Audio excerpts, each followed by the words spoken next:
So I'm going to hand over the mic to Gareth. So a big, massive round of applause for Gareth White, guys. Thanks, mate. Cheers for having me. It's lovely to be back in Birmingham. I spoke here, I think, at the start of this. It's been the longest 3 weeks in my life. 3 weeks to flatten the curve. And I understand why people complied. Some of them were frightened. Some of them kind of thought, I don't know what's going on. I'm going to sit at home. I'm going to sort of wait and see where the chips fall. But a lot of those people complied because they were tired. We work too much. We see our families too little. I'm guilty of that. I missed my daughter's first words, her first steps, because I was working all the time. And so I can understand why people thought, you know what, I'm going to take 3 weeks. I'm going to spend some time with my family. The sad point of that is that 3 weeks is what caused all of this. Because it told the government that that 3 weeks was theirs to take, and it's not. But now we have a fantastic opportunity because people are starting to wake up. And I look at the actions of governments like in Austria, and I don't see them as actions of governments that are winning. Their governments are desperate, which is why they're forcing this in. They don't want to do this. They want to sit in the background, slowly manipulating little things and forcing forward what they want.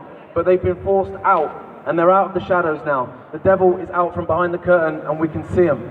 And that's such a great opportunity for us. Because the reason we've been in the position that we've been is we've been divided. COVID is a partisan issue, which is mental. The fact that I can tell from your COVID stance what your political beliefs are, that's mad. Can you imagine that in the Second World War, that you'd have people during the Blitz going, I don't believe in bombs? It wouldn't happen. It is happening through this. And that has been caused by this massive division. Brexit was a huge division for people, where you either wanted it or you didn't, and they battled against each other, and that pitched young against old. And now you've got those people that are pro-EU, that are massive branch Covidians, for whatever reason, and now they're virtue signalling to save Granny, when 5 years ago they wanted Granny dead for voting to leave the EU. Yes, brother. But we need to embrace these people, and we need to bring them in. And that goes for people that have had the vaccine. Not that it's a vaccine. But we need to join forces for those people, with those people, because they're starting to wake up now. They're starting to see what's happened. I've got friends that took 2 jabs so they could go on holiday, didn't get to go on holiday. Now, if they don't get another one in 3 weeks, they're at the same compliance level as me, who had nothing. And they're not happy about it, obviously. And so, in the weeks to come, you're going to have millions and millions of double-jabbed anti-vaxxers. That is a huge opportunity for us. So we need to bring those people in and embrace them and welcome. Because unless you're part of the 1%, they're coming for you, mate. And they're coming for your kids. And so we need to stand together. And I honestly believe that we're winning. The reason I'm here now, I was supposed to be in Totnes talking at a conference. Public Health England made them cancel that conference. They made the hotel pull out. That's desperation. And so I feel optimistic about that, because I feel like we've got them on the rails. Sajid Javid, Matt Hancock in a swimming hat. He's desperate, he's rattled. You see him on social media, he's completely rattled. And that's fantastic for us. And so we just keep pushing on and pushing on and pushing on and inviting these people in. And there's different levels of the ladder. You can be right up the ladder and you can see the whole picture, but there's people a couple of rungs down that can't quite see it yet. So help them, rather than mocking them. I see this sometimes at protests where someone will walk past with a mask on and everyone shouts, "Oi, take your mask off." That's not helping. That's not helping, because who are you to tell them what to do when you don't want to be told what to do? And also, by barking orders at someone, that's not going to make them want to join. And I'll say to people as well, people that believe the narrative, people that want the vaccine, they want people to wear masks, they want the lockdowns, that's fine. This, what is happening now, is not a hill that you're going to be willing to die on. Of course it's not. You agree with it. But remember this, when a government can mandate you to put something in your body that you don't want, that could kill you, there's nothing that doesn't set a precedent for. Absolutely nothing. And while you may want to die, you may not want to die on this hill, there will be a hill further down the line that this will be used as a precedent to kill you on that hill. Because once the state takes control of your body, there's nothing left. This is the only thing we have, it's the only thing we truly own. I'm not paying this off on the monthly, this is mine. And so once the government can take it, there's nothing that doesn't set a precedent for.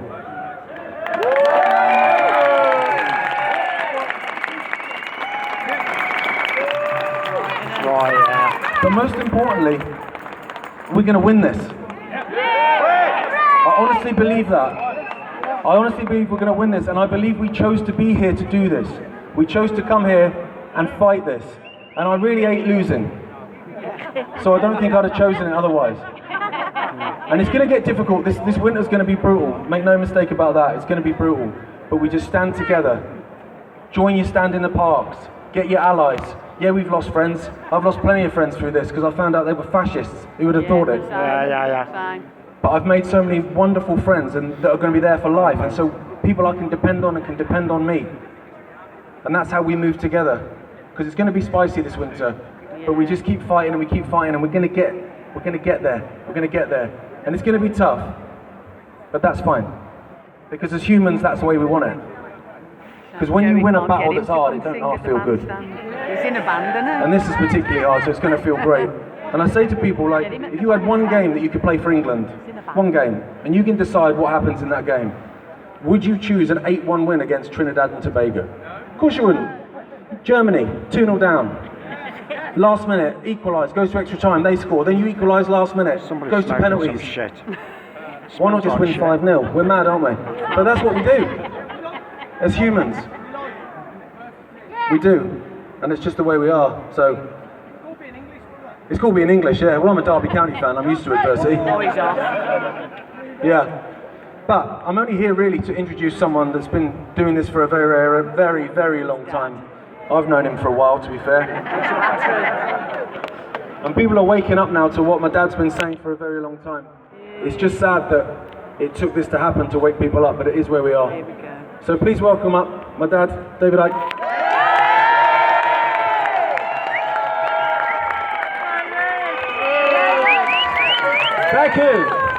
Thank you, Birmingham, where I used to work for many years. B.R.B. Pebble Mill. I love Birmingham and the Black Country, real people. And well, it was always coming, and here it is. We look the dragon in the eye. And we wait for it to blink. This story began a very long time ago and is just reaching its end game. In the mists of history was created a network of pure, undiluted evil. Something so evil it is almost impossible for the population to comprehend it, given it doesn't experience that level of evil in its daily life, well, until now. It's a level of evil that is deleted of all empathy, that is deleted of all compassion. And if anyone says they would never do that, they are not paying attention. They are doing that, and more than that, they get off on human suffering. This is what we are dealing with. This is why current events have manifested. This global network today began much smaller and has gathered its reach and gathered its power across history, across the Babylonian Empire and the Roman Empire and then the British and European empires when it went global through colonization. And when those colonies were apparently given freedom, it was a sleight of hand. Left out in those countries were the same networks but hidden. And they've gone on controlling those countries ever since. And so eventually, through what we call globalization, this global cult did go global. And this is why in the COVID era, across the world, governments, apparently in and of themselves, have been responding in precisely the same way. We can target the British government, we can target the French government, or the insanity that is Biden. But we will still be targeting the oil rags and not the engineers of this global deceit, which operate from the shadows through psychopaths like Gates, like Schwab, like Fauci, like Whitty, And like all the rest across the world, acting in exactly the same way. And so we reach a point where this global cult is going for its end game, which was always at the end of this journey.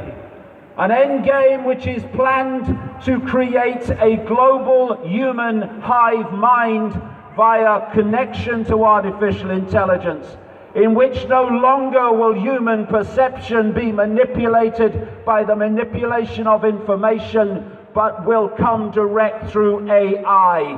What we call human will be no more. That is their game. That is what we face. And that is why everyone alive today must put bringing this network of evil down, because everything comes from that. If people tell me that their children are more important, well, what kind of world are their children going to live in if we don't bring down this network of evil? Everything depends on us doing that. And you know, we may have thought that we came into this world to live a human life and do the things that humans do. But those here today and those in their likeness around the world came here, they're just beginning to understand it. They came here to bring an end to these eons of human deceit and control, manipulation and imposition. A period in which the few have always controlled the many in every historical setting and every culture. The dynamic of the few controlling the many. Now, at last, out of the shadows this evil has come and put itself on public display, where we, those who have come here, those who can see, to bring an end to this nonsense, where we can see them. And they entered this room with the COVID era, and they heard the door click behind them. We are not here to fail. We are here to grasp this opportunity, to bring an end to this human control and imposition of eons, and set this world free for the first time in human history. That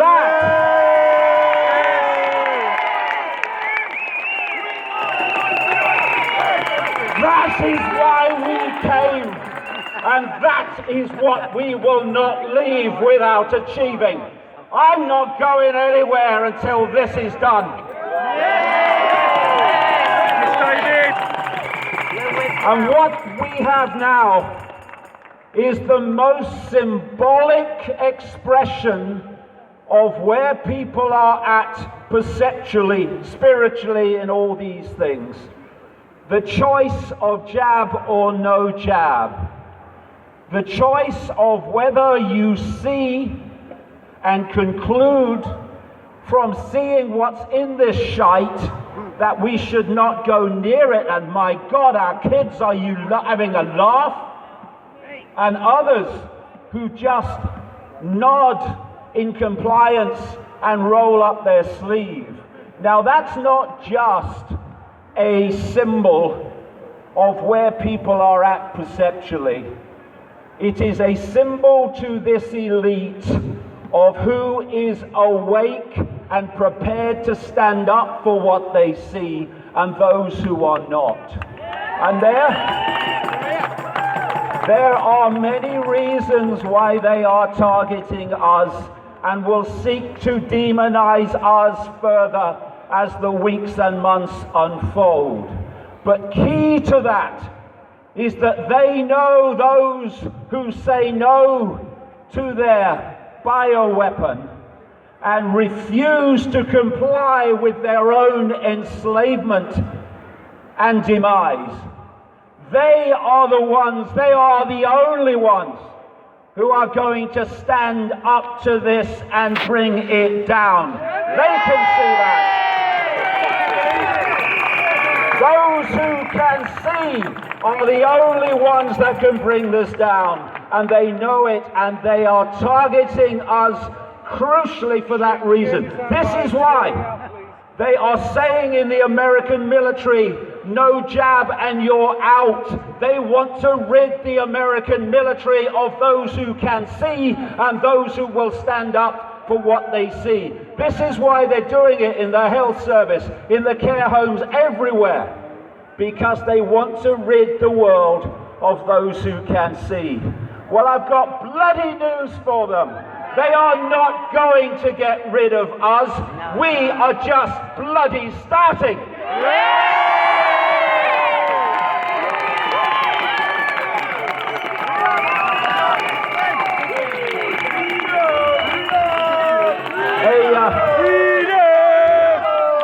A great man, was my great friend for a long time, a Zulu shaman in South Africa, sadly no longer with us, Credo Mutwa.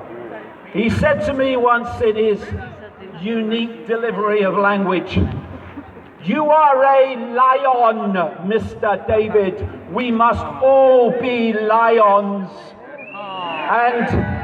And those who can see, let us send out a message to all of those who can see worldwide. This is a time to unleash the lion within, and together let it roar!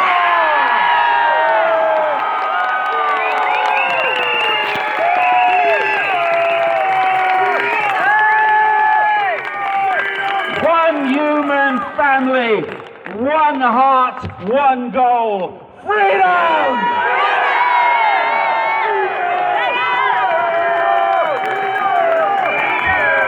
And let the message go out from this centre of England, this heart of England, this England where the dragon lurks, to all those across the world.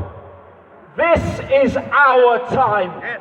We came to do this, and we will not fail. This is our time, people who can see. Let's grasp it!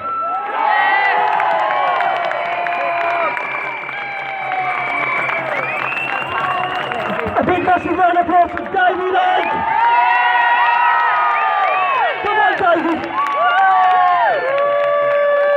They called him a nutter 25 years ago. I can remember first watching him.